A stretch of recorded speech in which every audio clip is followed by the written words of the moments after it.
হরে কৃষ্ণ। ওম নমো ভগবতে বাসুদেবায়। ওম নমো ভগবতে বাসুদেবায়। ওম নমো ভগবতে বাসুদেবায়। শ্রীমদ্ ভাগবত তৃতীয় স্কন্দ স্থানম সৃষ্টি স্থিতি একবিংশতি অধ্যায় মনু কর্দম সংবাদ। শ্লোক ১। বিদুরুবাচ স্বয়ম্ভুবৈশ্য চ মনুর্বংশ পরম সম্মতঃ কত তাম ভগবন ইয়ত্র মৈতুনে নৈ ধীরে প্রজাহ।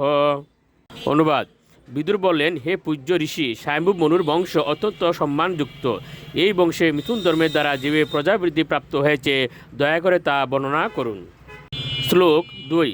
প্রিয়ব্রত উত্তানপাদৌ সুতৌ স্বয়ম্ভুবৈশ্য বৈ ইয়তা ধর্মম যুগুপৌতু সপ্তদ্বীপবতীম মহিম।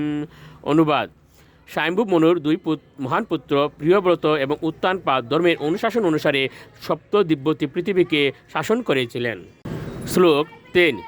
তৈশ্য বৈ দুহিতা ব্রহ্মণ দেব উতিতে বিশ্রুতা পত্নী প্রজাপতিরুক্তা কর্দমৈশ্য তয়া নগ। অনুবাদ: এ পবিত্র ব্রাহ্মণ, এ নিষ্পাপ, আপনি দেবতী নামক তার কন্যার বিষয়ে বর্ণনা করেছেন, যিনি ছিলেন প্রজাপতি কর্দমের পত্নী। শ্লোক ৪।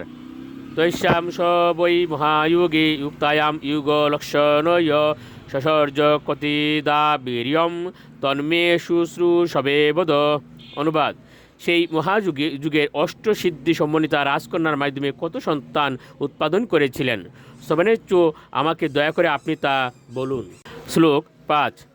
রুচিরু ভগবান ব্রহ্মণ দক্ষ বা ব্রহ্মণসুত যথা সহর্য ভূতানি লব্ধা বার্যাম চ মানবীম। অনুবাদ: এ পবিত্র ঋষি, কৃপা করে আমাকে বলুন, ব্রহ্মার পুত্র দক্ষ এবং রুচি স্বয়ম্ভু মনুর অন্য দুই কন্যাকে পত্নীরূপে প্রাপ্ত হয়ে কীভাবে সন্তান উৎপাদন করেছিলেন। হরে কৃষ্ণ।